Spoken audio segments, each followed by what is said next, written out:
नमस्कार, आप देख रहे हैं A1 टीवी का खास कार्यक्रम आज का एजेंडा और आपके साथ मैं हूं आशीष तिवारी। आज का एजेंडा में हम चर्चा करेंगे राजस्थान में हुए 7 सीटों पर उपचुनाव के परिणाम की। परिणाम के बाद क्या बीजेपी का मनोबल बढ़ा है, क्या भजनलाल सरकार का इस चुनाव परिणाम से मनोबल बढ़ गया है, क्या कांग्रेस की खामियों का बीजेपी ने फायदा उठाया, इन तमाम मुद्दों पर चर्चा करेंगे। चर्चा करने के लिए मेरे साथ स्टूडियो में मौजूद है कांग्रेस प्रवक्ता करणवीर सिंह राजपुरा जी, आपका बहुत बहुत स्वागत है। बीजेपी प्रवक्ता जयपाल सिंह मांडोता जी, आपका भी बहुत बहुत स्वागत है। धन्यवाद। करणवीर जी, जिस प्रकार से 7 सीटों पर क्लीन स्वीप की बातें की जा रही थी, चुनाव परिणाम अब सामने है, आपके हिस्से की सीटों को भी बीजेपी ने अपने हिस्से में कर लिया है। विपक्ष के पास 6 सीटें थी, 7 में से सिर्फ 1 सीट सलूम्बर बीजेपी के खाते में थी, लेकिन बीजेपी ने 1 से 5 कर लिया और आपने अपनी जमीन खो दी। आपकी जमीन पर बीजेपी ने कब्जा जमा लिया है। क्या वजह रही है? क्या मिसमैनेजमेंट का बेनिफिट बीजेपी ने उठाया है या गठबंधन के साथ चुनाव मैदान में नहीं जाना आपके लिए बहुत बड़ा एक माइनस पॉइंट रहा है, उसको अच्छे तरीके से बीजेपी ने भुनाया है? क्या वजह मानते हैं, क्योंकि अब तो स्वीकार करना पड़ेगा। आशीष जी, बेशक जो बाई इलेक्शन के परिणाम है वो कांग्रेस के लिए आशा के अनुरूप नहीं रहे। कांग्रेस पार्टी चुनाव के अंदर गई थी, मैदान में गई थी, जनता के मुद्दों को लेकर हमारे कार्यकर्ताओं ने लगातार जमीनी स्तर पर बूथ कार्यकर्ताओं ने बातचीत भी की थी, पर कहीं ना कहीं ये परिणाम में अभी आपको देखने को मिल रहा है कि ये आशा के अनुरूप नहीं रहे। उसका कई कारण है। बाहर की समीक्षा जब आप करने बैठेंगे तो उसमें बहुत से कारण निकल के आते हैं, जिसमें जो जातीय समीकरण है, जो बाई इलेक्शन में जो सरकार की जो मशीनरी है, उन सब की वजह से भी वो भी एक कोई बड़ा फैक्टर रहता है। चाहे वो आप धनबल देख लीजिए, चाहे बूथ कैप्चरिंग देख लीजिए, जो सरकार का मशीनरी का मिसमैनेजमेंट है, मिसयूज किया उन लोगों ने, वो भी जो समरावता की जो घटना है, दौसा के अंदर जिस तरह से लगातार मामले हुए हैं, और भारतीय जनता पार्टी ने अपना जो धनबल है उससे, चाहे ईडी संस्थाओं का दुरुपयोग करके खिंवसर के अंदर भी कांग्रेस पार्टी के नेताओं को तोड़ने की कोशिश की, झुंझुनू के अंदर भी उन्होंने इस तरह का लगातार प्रयास किया, और कहीं ना कहीं उन्होंने चुनाव को जो पब्लिक इश्यूज है उनसे लेके उन्होंने पोलराइज करने का काम किया, धार्मिक आधार पर, जातिगत आधार पर। तो ये कहीं ना कहीं एक ड्रॉबैक रहा है कांग्रेस के लिए कि वो इन चीज़ों से निपट नहीं पाई। जो धार्मिक ध्रुवीकरण इन्होंने लगातार किया, रामगढ़ के अंदर आप देख रहे हैं लगातार पिछली बार से ज़्यादा वोट इस बार हासिल किए कांग्रेस पार्टी ने, पर वो जीत में तब्दील नहीं हो पाए। तो कारण बहुत से रहे हैं, उनकी समीक्षा भी होगी, कारण एक बगावती जो मैनेजमेंट था, जो बगावत करने वाले लोग थे, उनको मैनेज करने में कहीं न कहीं बीजेपी सफल रही है। आप रामगढ़ की बात करें तो रामगढ़ में बगावत की थी पिछले चुनाव में, उन्हीं को टिकट दे करके, उनको साथ में लेकर के, और बीजेपी को साथ में रख करके चुनाव मैदान में। भारतीय जनता पार्टी जब कांग्रेस के विधायकों को, कांग्रेस के नेताओं को अपनी संस्थाओं के जरिए मार्फत या ब्लैकमेलिंग करके उनको तोड़ सकती है, तो उनको, तो उनकी पार्टी के लोग हैं, उनको धनबल से या और भी बहुत तरीके हैं सरकार के अंदर रिझाने के, उनसे भी चल सकती है। पर देखने वाली बात क्या है, इस सरकार के अंदर 2 बाई इलेक्शन हुए हैं, उनमें 2 मंत्रियों की हार हुई है। आप ये देखिए, देखने वाली बात है। बेशक भारतीय जनता पार्टी चुनाव जीत गई है, पर सरकार चुनाव हार गई है। ये पर्ची सरकार चुनाव हार चुकी है। आप ये देख रहे हैं जिस तरीके से लगातार सरकार की पूरी कैबिनेट दौसा के अंदर बैठी रही, जिस तरह से सरकार की पूरी कैबिनेट गंगानगर की जो सीट थी वहां पर ये जो इनके स्वतंत्र पार्टी टीचे वो एक बाई इलेक्शन वो हार चुके हैं। तो ये बताता है कि सरकार और जो सत्ता है उसके अंदर भलाई बीजेपी पार्टी ने बढ़त बढ़ा ली। 5 सीटें जीत के 9 उपचुनाव हुए, उनमें से इन्होंने 5 सीटें जीती है, 4 हारी भी तो है। तो ये बताता है कि जिस तरीके से जनता का रुझान है वो रुझान मुद्दों पे था, और कहीं ना कहीं कांग्रेस पार्टी ने मुद्दों की बात की है, चाहे वो जनता के राजस्थान के पेयजल की बात हो, चाहे राजस्थान के किसानों की बात हो, बिजली के सस्ती बिजली की बात हो, इन तमाम तरह की बातों को कांग्रेस पार्टी ने मैदान में उठाया है। और हाँ, कुछ जगह हमें हार का सामना करना पड़ा। आने वाले समय में कांग्रेस का कार्यकर्ता इन सभी चीजों को पुरजोर तरीके से वापस उठाने का प्रयास करेगा। जयपाल जी, अभी भी मतलब जो रिजल्ट है वो रिजल्ट एक्सेप्ट तो किया है, लेकिन फिर भी पूरी तरीके से एक्सेप्ट नहीं किया है। सरकारी मशीनरी का भी इसमें रोल रहा है, आपने लोगों को सेट किया है, उसमें सरकार आपकी है, इसका बेनिफिट आपको मिला है। कांग्रेस की हार नहीं मानी जा रही है, जबकि 4 सीटें ऐसी है जिसमें तीसरे पायदान पर कांग्रेस चली गई है। क्या कहेंगे जयपाल जी? देखिए, कांग्रेस पार्टी लास्ट तक हार नहीं मान रही है, और आप देखिए परिणाम सामने हैं, और कई जगह जमानत जब्त हुई कांग्रेस की। खैर, वो उनका विषय है। भारतीय जनता पार्टी की 11 महीने की सरकार ने जिस जनता के मुद्दों को लेकर हमने चुनाव में गए 2023 में, उन्हीं मुद्दों पे जो हमारा संकल्प पत्र था, जनता के साथ जो हमारा कमिटमेंट था, हमारा विश्वास था, वो कार्यकर्ता लेकर हम जमीनी स्तर पर गए और मान लिए भजनलाल जी के नेतृत्व में जो 11 महीने में काम हुए, उन कामों को लेकर हम जनता के बीच में गए और जनता ने विश्वास जताते हुए ऐसी ऐसी सीटें, खींवसर ऐसी सीट है, रामगढ़ ऐसी सीट थी जहां पर भारतीय जनता पार्टी मैं समझता हूं 5 सीटें जीती है और 2 सीटें हमने नैतिक रूप से जीती है। वो कैसे? 84 सीट में वहां पर हमारा जो अंतर था बहुत कम हो गया और दौसा जहां से हारे वहां पर भी जो हार का अंतर है बहुत कम है। तो भारतीय जनता पार्टी की परफॉर्मेंस वहां पर दोनों सीटों पर है, वो भी शानदार रही है। लेकिन मैं फिर वहीं जा रहा हूं कि वो जो मुद्दे हैं जो जनता को लेकर जनता ने जनादेश दिया था भारतीय जनता पार्टी सरकार को भजनलाल जी के नेतृत्व में, उन मुद्दों को लेकर हमने काम किया और उन कामों पे प्रदेश की जनता ने मोहर लगाई है और भारतीय जनता पार्टी की जो सरकार है और मजबूत है विश्वास को जीतते हुए।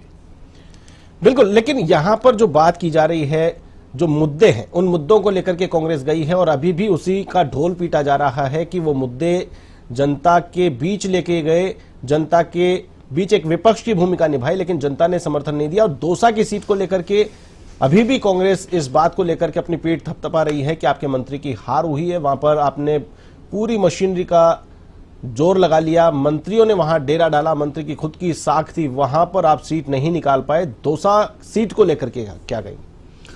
देखिए, दौसा सीट में बहुत ही मामूली अंतर रहा। भारतीय जनता पार्टी ने वहां बहुत अच्छा चुनाव लड़ा, वहां के कार्यकर्ताओं ने, और जमीनी स्तर पर चुनाव लड़ा। चुनाव में हम निश्चित रूप से जैसा कह रहे हैं कि हमारा जो अंतर था बहुत बड़ा था दौसा में, उसको पाटकर बहुत मामूली से अंतर से कांग्रेस के प्रत्याशी वहां से जीते हैं। लेकिन कांग्रेस को यह भी देखना चाहिए, खींवसर में आप कहां चले गए, आप 84 में कहां चले गए, रामगढ़ में तो भारतीय जनता पार्टी तीसरे नंबर पर थी, वहां पर बहुत शानदार जीत वहां हमारे प्रत्याशी ने प्राप्त की है। तो कांग्रेस क्या करती है? कांग्रेस तोड़ने की, बांटने की, जाति के आधार पर बांटने की अपीजमेंट पॉलिटिक्स इनको करनी है।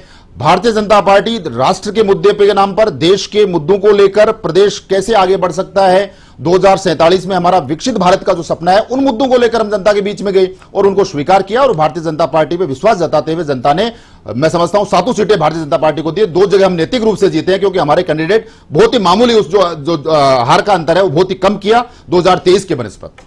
करणवीर जी, 5 सीटें बीजेपी जीती है, लेकिन 2 सीटें भी नैतिक तौर पर जीतने की बातें की जा रही है। करणवीर जी, आशीष जी, जिस तरीके से ये कह रहे हैं कि दौसा में हमारी नैतिक जीत हुई है, तो इसका मतलब जो वहाँ के प्रत्याशी है वो जिस तरह के आरोप लगा रहे हैं भारतीय जनता पार्टी पे कि हमें तो हमारे विभीषणों ने ही हरा दिया ये चुनाव, तो ये शायद साबित है, ये तो उसको जीत मान रहे हैं अपनी, क्योंकि इन्होंने एक मंत्री को हराने का काम किया है। वो मंत्री जो लगातार 4 महीने से इस्तीफा लेके बैठा था, सरकार को जनता के मुद्दों पर लाने की बात कर रहा था, और एक इस ब्लैकमेलिंग से जनता ने, भारतीय जनता पार्टी ने इस ब्लैकमेलिंग पे जीत की है। अगर आप इसको अपनी नैतिक जीत मानते हैं तो आप बताइए, सलमपुर के अंदर भी आपने मात्र 1200 वोटों से भारतीय जनता पार्टी जीती है, क्या वहां पर आपकी नैतिक हार है? क्या वहां पर आप नैतिकता से हारे हैं वो चुनाव? ये स्वीकार कीजिए। क्या भजनलाल की पर्ची सरकार वहां पर फेल हुई है? ये आप स्वीकार कीजिए। आप कह रहे हैं कि लगातार इनके पास रामगढ़ में प्रत्याशी, आप देखिए इनके पास प्रत्याशी तो थे नहीं, आप लड़ाते पुराने वाले प्रत्याशी को, आप लड़ाते तो आपकी बात, जो आपके सेकंड नंबर पे रहे हैं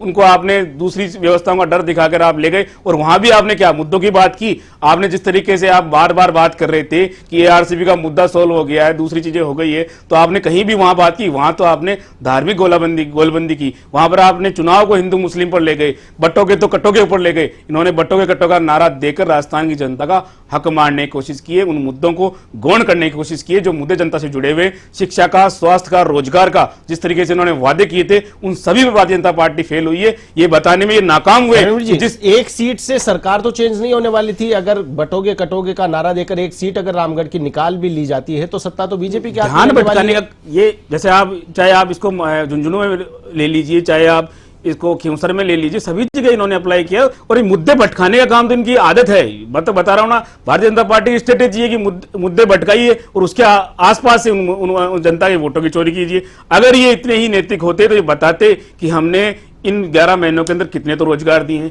इन 11 महीनों के अंदर आप अपराध का आंकड़ा इन्होंने कितना कम किया है। आज आप देखिए सरे राम बालोतरा के अंदर बहन बेटियों को अगवा किया जा रहा है। ये भजनलाल किस तरीके का आनंद ले रहे हैं, किस तरीके का जश्न मना रहे हैं, समझ में नहीं आता। आप देखिए, जब से ये भारतीय जनता पार्टी सरकार में आई है, यहाँ के सामाजिक लोगों की दिन दहाड़े गोली मार के घरों में घुसकर हत्या कर दी जाती है। आप भूले नहीं होंगे सुखदेव सिंह गोगामेडी की हत्या को। वो सारे इस सरकार के कारनामे हैं, उनको आप देखिए। उसके ऊपर जनता ने इन पर रोष भी व्याप्त हुआ है, और लगातार ये बात करते हैं नैतिक हार की, नैतिक जीत की। 2-2 मंत्री जिस सरकार के 11 महीनों में ही निपट जाएं तो वो नैतिक हार है या जीत है, या तो इसकी विश्लेषण भारतीय जनता पार्टी स्वयं कर सकती है। जयपाल जी। पहली बात इनको अपडेट कर देता हूं। सुखदेव सिंह जी गोगामेडी का जो हत्या हुई है वो भजनलाल जी के सरकार बनने से पहले हो गई थी, लॉ एंड ऑर्डर की। खैर चुनाव संपन्न हो चुके थे जयपाल जी, और सरकार नहीं बनी ना, सरकार नहीं बनी, वो पर्ची सरकार दिल्ली से बनी नहीं, नहीं, आप ये कह सकते हैं मुख्यमंत्री नहीं, नहीं बिल्कुल बना। मैं आपकी बात से एग्री कर सकता हूं कि पर्ची दिल्ली से नहीं आई थी। कब बना? सरकार हो चुकी थी, भजनलाल जी ने शपथ ग्रहण 15 दिसंबर को लिया ना, पर्ची नहीं आई थी। मैं आपकी बात से एग्री कर सकता हूं कि आपकी पर्ची दिल्ली से नहीं आई थी। पर्ची कांग्रेस की आ चुकी है 5 सीटों में, 2 सीटों में मामूली बची है कांग्रेस की। खैर जिन मुद्दों पे बात की जा रही है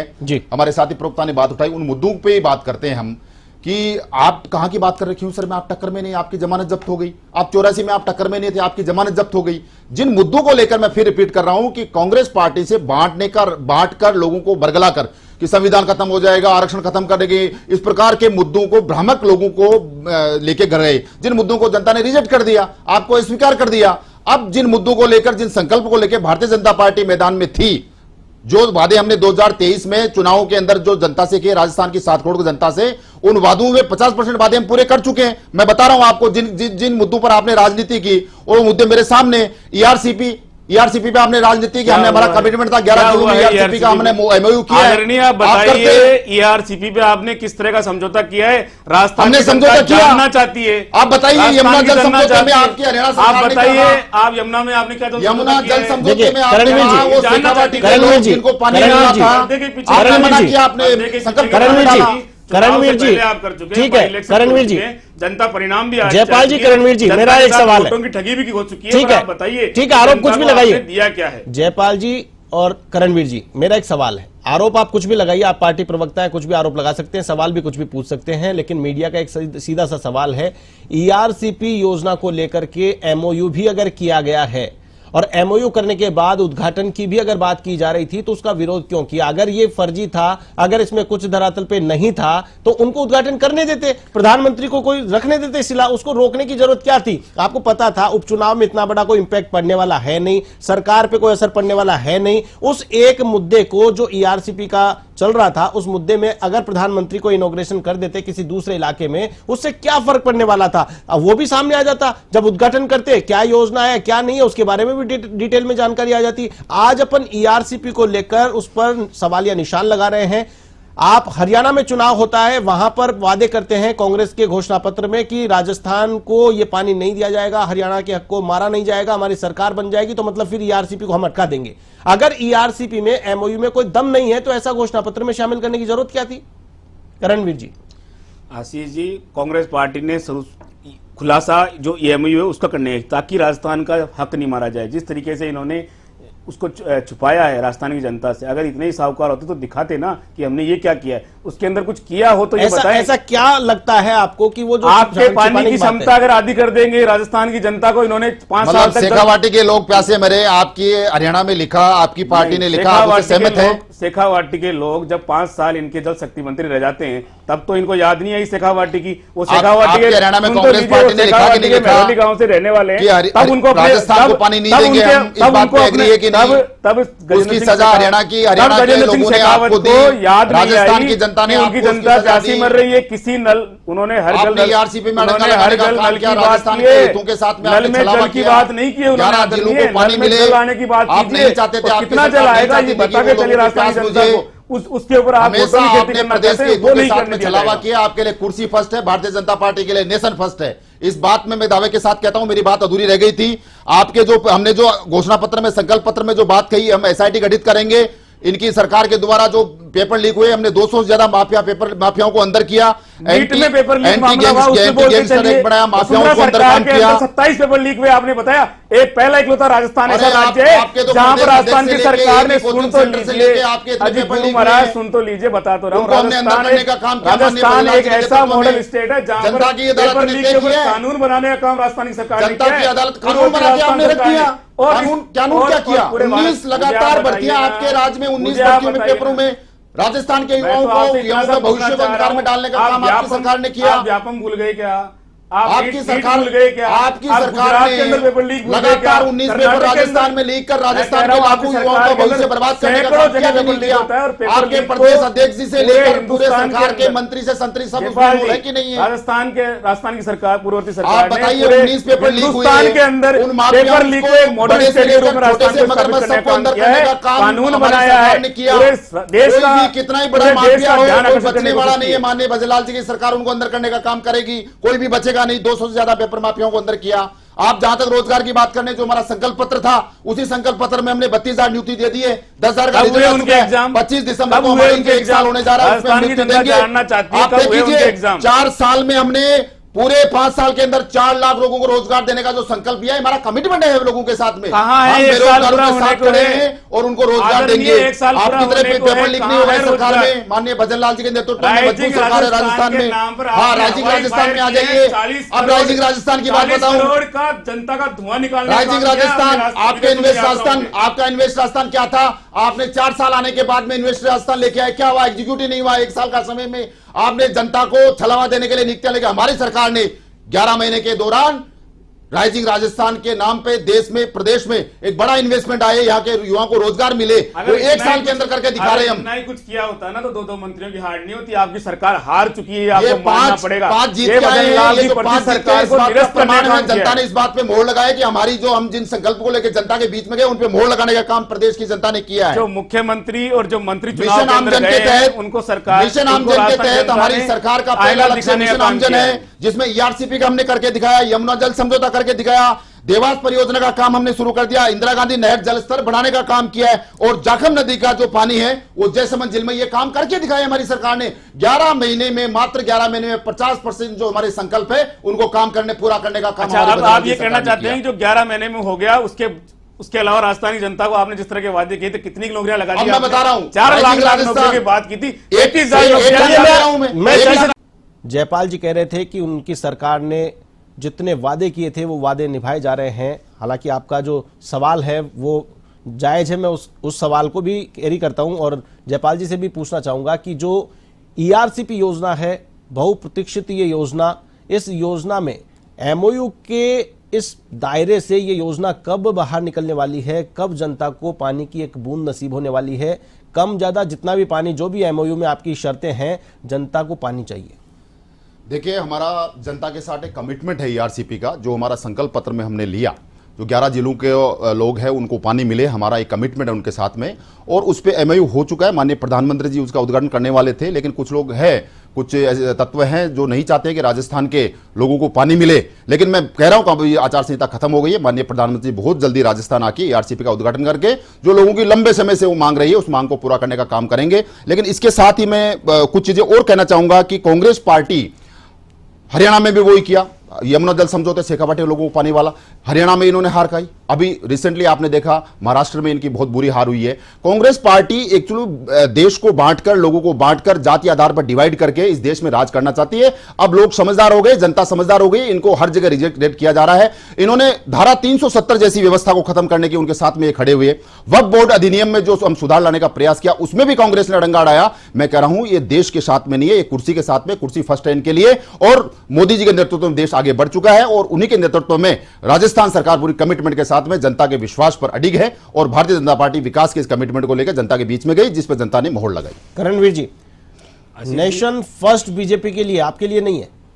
किसने कहा नहीं? इस देश को जयपाल जी कह रहे हैं, अभी आप ही के पास जयपाल आप धारा 370 खत्म कर रहे जी हैं। कुछ भी कह सकते हैं। धारा 370 खत्म, इस देश आप को, उनके साथ खड़े कि नहीं खड़े? धारा 370 खत्म करने वालों के, इस देश को आज पॉलिटिकल अपीजमेंट के लिए आपने देश को पीछे धकेल दिया। इस देश को आज सुचारू रूप से चलाने के लिए कांग्रेस के सैकड़ों कार्यकर्ताओं ने, लाखों कार्यकर्ताओं ने अपना बलिदान दिया है। हमने देखा है कि इंदिरा गांधी जो हमारी आयरन लेडी थी, उन्होंने पाकिस्तान के 2 टुकड़े कर इस पड़ोसी देश को भी ये बताने का काम किया है कि भारत के साथ किसी भी तरह की उदासीनता या किसी तरह का प्रहार बर्दाश्त नहीं किया जाएगा। साथ ही भारतीय जनता पार्टी लगातार इतने बड़े बड़े वादे कर रहे हैं, 10 साल ही तो हुए हैं। जो भारतीय जनता पार्टी अपने 2000 के नोट को 6 साल नहीं चला सकी, वो कांग्रेस के 70 साल के या 64 साल के इतिहास की बात करती है कि आज़ादी से लेकर अब तक कांग्रेस ने क्या किया है। इनको समझना चाहिए कि आपने जो नोट जारी किया था उसको आप 6 साल तक चला नहीं पाए, आपको बंद करना पड़ गया। तो आप बताइए साहब, 70 सालों के विकास की बात मत कीजिए। कांग्रेस ने इस देश को कितने संस्थान दिए ये आप भी जानते हैं। आज जिस स्थिति में आप और हम बैठे हैं, भारतीय जनता पार्टी ने बताइए कौन से संस्थान दिए इन्होंने? इन्होंने केवल एयरपोर्ट को बेचने का काम किया है। अडानी अंबानी के ऊपर आप नहीं बोलेंगे, अडानी अंबानी पे आप नहीं बोलेंगे। और जो चुनाव जीतने की गणित है ना, वो तो आप धारा 370 के पक्ष में, महाराष्ट्र के पक्ष में बताइए तो लीजिए। वक्फ बोर्ड अधिनियम के आपका क्या है? कांग्रेस पार्टी भारत का संविधान का गला घोटा। भारत के संविधान में वक्फ बोर्ड का कहीं चर्चा नहीं थी। माननीय अंबेडकर जी का संविधान है, संविधान का गला घोटने का काम आपकी पार्टी ने किया। तो आपको बता रहा हूं 1954 में वक्फ बोर्ड अधिनियम लेके आए, क्यों जोड़ा? भारत का जो मूल संविधान है, माननीय अंबेडकर जी बाबा साहब का जो संविधान है, उसका गला घोटने का काम आपकी पार्टी ने किया। भारतीय जनता पार्टी के पास देश को आगे बढ़ाने का जब देश को सुधार करने का काम किया जा रहा है, बांटने की बात नहीं करते। नरेंद्र मोदी जी को कहना पड़ा कि एक बाबा साहब अंबेडकर के संविधान के भावना के साथ खिलवाड़ करने का काम आपकी पार्टी कर रही है, नहीं कर रही है? बेटी आ रहे हैं 10 साल के अंदर झारखंड के माध्यम से एक देश, एक संविधान, इस मूल भावना पे काम करने का काम भारतीय जनता पार्टी सरकार बना रहे हैं। खत्म करने की बात कर रहे हैं। आप तो लगातार किसी भी सूरत में कांग्रेस की सोच, देश को बांटने की सोच, धारा 370 को खत्म करने की बात करने वाले माननीय बाबा साहब भीमराव अंबेडकर के संविधान की मूल भावना को इस हाथ में आपने खिलवाड़ किया। वक्फ बोर्ड का 1954 में आप कहां से जोड़ा? आज तक देश उसको भुगत रहा है। तो रहा हूं आपको वास्तविक मुद्दों के ऊपर आपको कहने के लिए कुछ नहीं है, तो नहीं, चलिए बात राजस्थान की कर रहे हैं। आपने 52 में क्या जोड़ा, 60 में क्या जोड़ा? चलिए, ये नेशनल मुद्दों पे चर्चा लंबी छिड़ जाएगी। 10 सालों के अंदर आपने राजस्थान को कहां ले जाने की कोशिश की, वो बताइए। राजस्थान की बात करते हैं। नेशनल मुद्दों पर लंबी चर्चा छिड़ जाएगी, समय की सीमा है। यहां पर मैं जानना चाहता हूं कि क्या कांग्रेस को गठबंधन कर लेना चाहिए था? अंतिम क्षणों तक इंतजार किया जा रहा था, अंतिम क्षणों तक पत्ते नहीं खोले गए थे। पूरी तमाम कोशिशें की जा रही थी कि पार्टियों को साथ लेकर कांग्रेस गठबंधन के साथ चुनावी मैदान में जाए, लेकिन नहीं जाना। कहीं न कहीं उपचुनाव के जो परिणाम हैं उस पर कांग्रेस को भारी पड़ा। क्या करणवीर जी इस बात को मानने के लिए तैयार हैं? आशीष जी, गठबंधन का जो विषय है और जो हार की जो समीक्षा है, उसमें लगातार ये देखा जा रहा है कि भाई कांग्रेस पार्टी के जो लीडरशिप है, वो स्टेट लेवल की हो चाहे नेशनल लेवल की हो, वो तय करेगी और उसका काम है कि गठबंधन करना है या नहीं। वो बात आपकी ठीक है, मैं मानता हूं, एग्री करता हूं। कार्यकर्ता हमेशा ये चाहता है कि चाहे हर बूथ के ऊपर कांग्रेस पार्टी का कार्यकर्ता ये चाहता है कि बूथ के ऊपर कांग्रेस पार्टी मजबूत हो, हर बूथ पे कांग्रेस पार्टी का चुनाव चिन्ह हो। तो और कांग्रेस पार्टी कार्यकर्ताओं की नेतृत्व को, आवाज को उन्होंने तवज्जो दी, इसलिए गठबंधन नहीं हुआ। और गठबंधन नहीं होने के बहुत से कारण होते हैं, वो कांग्रेस की एक अपनी इंटरनल स्ट्रेटेजी है, गठबंधन होना है या नहीं होना। बिल्कुल इंटरनल स्ट्रेटेजी है, वो स्ट्रेटेजी थी। लेकिन मैं तो आज कह रहा हूं, आम आदमी ये सोच रहा है कि अगर गठबंधन दलों के वोट, कांग्रेस के वोट जोड़ लिए जाएं और वहां पर बीजेपी से मुकाबला किया जाए तो परिणाम अलग हो सकता था। गठबंधन होता तो आमजन के लिए, बिल्कुल मैं आपकी बात से सहमत हूं। अगर 84 में भी आप देखिए, खींवसर के अंदर आप देखिए, पिछले लोकसभा चुनाव में दोनों सीटों पर गठबंधन था और वहां से एनडीए के प्रत्याशी जीत के आए थे। एनडीए के प्रत्याशियों को हार मिली थी और इंडिया के प्रत्याशी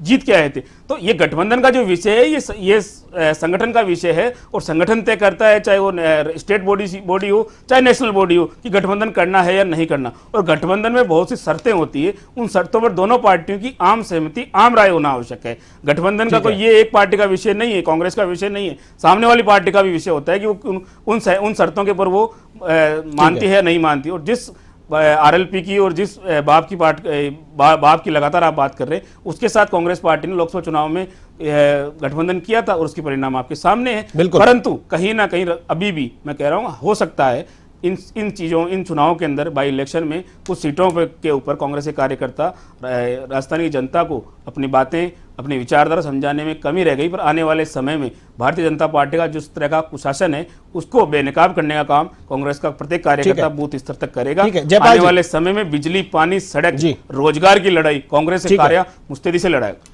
ठीक है, संक्षेप में जयपाल जी मैं आपसे जवाब चाहूंगा, क्या कांग्रेस के मिसमैनेजमेंट की, कांग्रेस की खामियों की आपने चुनाव में बेनिफिट उठाया है या फिर आपके सुशासन की जीत हुई है? संक्षेप में देखिए, निश्चित रूप से जिन मुद्दों को लेकर हम चुनाव में गए थे, उन्हीं मुद्दों पे, उन्हीं काम के आधार पर जनता के बीच में गए। कांग्रेस पार्टी की पिछले 5 साल की असफलताएं, 5 साल की विफलताएं इस प्रदेश को 50 साल पीछे ले गई।